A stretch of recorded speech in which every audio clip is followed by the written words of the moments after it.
ఎన్నికల అనంతరం దేశంలో ఫెడరల్ ఫ్రంట్ కీలకంగా మారుతుందంటున్నారు కరీంనగర్ ఎంపీ వినోద్ కుమార్.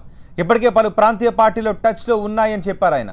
రాబోయే రోజుల్లో దేశ రాజకీయాలను టీఆర్ఎస్ శాసిస్తుందని చెబుతున్న ఎంపీ వినోద్ కుమార్తో మా ప్రతినిధి Sampath face to face. Telangana రాష్ట్ర సమితి ప్రాంతీయ పార్టీ కాదు, జాతీయ పార్టీగా మారనుంది. ఇదే విషయాన్ని స్వయంగా సీఎం కేసీఆర్ ప్రకటించారు. ఈ నేపథ్యంలో దేశంలో రాజకీయాలు వేగంగా మారిపోతున్నాయి. ఇదే అంశం గురించి మాట్లాడడానికి టీఆర్ఎస్ సీనియర్ నేత కరీంనగర్ ఎంపీ వినోద్ కుమార్ ఉన్నారు. వారిని మరిన్ని వివరాలు అడిగి తెలుసుకునే ప్రయత్నిద్దాం. సార్, 24 గంటల్లో చాలా చేంజెస్ కనబడుతున్నాయి. కేసీఆర్ ప్రకటన తర్వాత ఒక రాజకీయ వాతావరణం అయితే వేడెక్కింది. ఒకవేళ టీఆర్ఎస్ ప్రాంతీయ పార్టీ నుంచి జాతీయ పార్టీగా మారితే ఎలాంటి ప్రభావం చూపుతుంది దేశవ్యాప్తంగా? టీఆర్ఎస్ పార్టీ నిన్న కేసీఆర్ గారు మాట్లాడిన దాంట్లో విషయంలో కూడా కొంత స్పష్టత ఇవ్వాలనుకుంటున్నాము. టీఆర్ఎస్ రాజకీయ పార్టీ అనేది ఉంటుంది.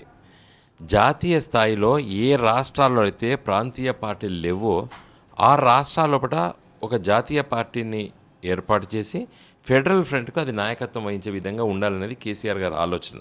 కేసీఆర్ గారితో మాటల్లో చర్చల్లో జరిగిన సందర్భంలో నాకున్న అవగాహన అది.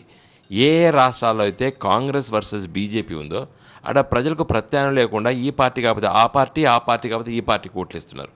అక్కడ ఈ ఫెడరల్ ఫ్రంట్ నాయకత్వం వహించే ఒక పార్టీ ఆవిర్భవిస్తుంది. ఈ ఏ రాష్ట్రాల్లో ఉంటే ప్రాంతీయ పార్టీలు అవి ఉంటాయి. తెలంగాణలో మా టీఆర్ఎస్ పార్టీ ఉంటుంది. తెలంగాణ కోసం పుట్టినటువంటి పార్టీ మా పార్టీ. కాబట్టి తెలంగాణ రాష్ట్రం ఉన్నంత వరకు తెలంగాణ రాష్ట్ర సమితి ఉంటుంది భూమిపైన. ఇప్పటికీ ఆల్రెడీ భారతీయ జనతా పార్టీ, అదేవిధంగా కాంగ్రెస్ సంబంధించి గుజరాత్లో ఉన్నాయి. ఈ ఫెడరల్ ఫ్రంట్కి సంబంధించిన వేరే పార్టీలు అక్కడ పోటీకి నిలుపుతారు ఈ ఎన్నికల్లో మీరు? అది ఆలోచన చేసినాము. మేము ఎంత ఆశించినాము కానీ ఆ స్థాయిలో మాకు అక్కడ మేము ప్రయత్నం కూడా చేయలేదు. మాకు వెసులుబాటు కలలేదు, టైం దొరకలేదు. కానీ డెఫినెట్గా అది రానున్న రోజుల్లో కూడా జరిగే పరిణామం అది. ఇప్పుడు మాత్రం మా ప్రాంతీయ పార్టీలో బలోపేతంగా ఉన్నాయి ఏవైతే ఉన్నాయో వాటిని కూటమిగా ఏర్పాటు చేశారు. ఇప్పటికే వచ్చిన తర్వాత మా శక్తి అనేది పార్లమెంట్లో అవపడుతుంది. అంటే దేశంలో అనేకమైన సమస్యలు ఉన్నాయి. ఈ సమస్యలపైన ప్రజలకు ఏ విధంగా వివరిస్తారు? అంటే ఇప్పటికే కొన్ని సెన్సిటివ్ అంశాలు ఉన్నాయి. అంటే ఎగ్జాంపుల్ కాశ్మీర్లో 370 ఆర్టికల్, ఉత్తరప్రదేశ్లో అయోధ్య, అదేవిధంగా ఇప్పుడు ఈ నార్త్ ఈస్ట్కి పోతే అక్కడ పౌరసత్వ సవరణ బిల్లు. ఈ విషయంలో టీఆర్ఎస్ పాత్ర ఏ విధంగా ఉండబోతుంది? ఇప్పుడు కాశ్మీర్ సమస్య పైన మా సోదరిమణి, మా తోటి ఎంపీ కవిత గారు పార్లమెంట్లో మాట్లాడారు. ఎవరు ధైర్యం చేయలేదు. బీజేపీ వాళ్ళు, కాంగ్రెస్ వాళ్ళు మాట్లాడేది. మేము మాట్లాడినాం. మా ఐడియా స్పష్టతగా చెప్పినాం. ఈరోజు కాశ్మీర్ సమస్య మీద నుంచి మొదలు పెడితే కన్యాకుమారి వరకు సమస్యలపైన మాట్లాడినటువంటి ఒక ప్రాంతీయ పార్టీ టీఆర్ఎస్ పార్టీ. మేము లేవనెత్తినటువంటి సమస్యలు పార్లమెంట్లో మిగతా రాజకీయ పార్టీల కంటే అతి ముఖ్యంగా ఈ దేశం కోసం, దేశ రక్షణ కోసం, దేశంలో అభివృద్ధి కోసం మాట్లాడినటువంటి ఎంపీలం టీఆర్ఎస్ ఎంపీలం పార్లమెంట్లో. రాహుల్ గాంధీ ఇప్పుడు కూడా పదే ఈ వైమానిక దాడిని ఒక విమర్శలు చేస్తున్నారు.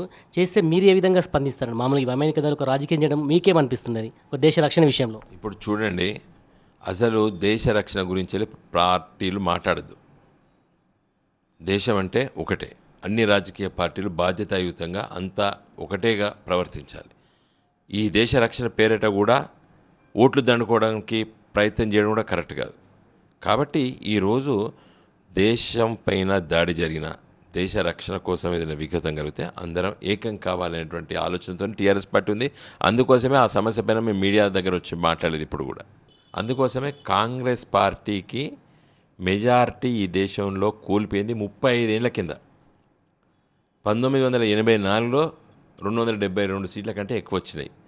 84 తర్వాత జరిగిన ఏ ఎన్నికల 84 తర్వాత 89లో జరిగినాయి, 91లో జరిగినాయి, 96లో జరిగినాయి, 98లో జరిగినాయి, 99లో జరిగినాయి, 2004లో జరిగినాయి, 2009లో జరిగినాయి.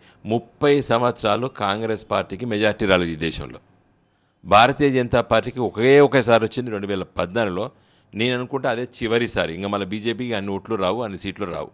కాబట్టి ఈ దేశంలో మేము జాతీయ పార్టీలు అనుకోబడేటువంటి కాంగ్రెస్ పార్టీ, బీజేపీ పార్టీని ఈ దేశ ప్రజలు తిరస్కరించారు. ప్రజలు తిరస్కరించిన తర్వాత ఈ మేధావులు అనుకుంటేంది, అనుకోకపోతేంది. ఒకవేళ దేశ రాజకీయాలు మీకు అనుకూలంగా ఉంటే కేసీఆర్ ప్రధానమంత్రి అయ్యే అవకాశాలు ఉన్నాయా? అంటే పార్లమెంట్ సభ్యులు ఎన్నుకుంటారు ప్రధానమంత్రిని. కాబట్టి 2019 మే చివరి వారంలో ఎవరు ఈ ప్రధాని అవుతారు ఈ దేశానికి అనేది అప్పుడు నిర్ణయం చేయొచ్చు. చివరిగా ఒక విషయం చెప్పండి వినోద్ కుమార్ గారు, మీరు కూడా ఒక కేంద్ర మంత్రి అయ్యే అంటే మీరు చెప్తున్నారు ఫెడరల్ ఫ్రంట్ ఆధ్వర్యంలో ఒక ప్రభుత్వం ఏర్పడుతుందని, అంటే మీరు కూడా ఒక కేంద్ర మంత్రిగా అయ్యే అవకాశం ఉందని మీరు అనుకుంటున్నారా? చూడండి, కేసీఆర్ గారు నిన్న తన ఉపన్యాసం ముగించే సందర్భంలో వినోద్ కుమార్కు బ్రహ్మాండ మెజారిటీతో ఓటు వేయండి, వారు మంత్రి అవుతారని చెప్పడం జరిగింది. మా పార్టీ నాయకుడు చెప్పిన విషయాన్ని మళ్ళీ నేను చెప్పడం భావ్యం కాదు. అది మా పార్టీ నాయకుడు ఒక ఆలోచనగా నేను భావిస్తున్నాను. నేను కూడా నిన్న వేదిక పై నుండే విన్నాను. సో మొత్తానికి దేశ రాజకీయాల్లో కూడా టీఆర్ఎస్ కీలక పాత్ర పోషిస్తుందని కరీంనగర్ ఎంపీ వినోద్ కుమార్ చెప్తున్నారు. అంతేకాకుండా ఫెడరల్ ఫ్రంట్ ఆధ్వర్యంలోనే ప్రభుత్వం ఏర్పాటు చేస్తుందని ఆయన ధీమాను వ్యక్తం చేస్తున్నారు. కెమెరా పర్సన్ సలీంతో సంపత్, టీవీ9 కరీంనగర్.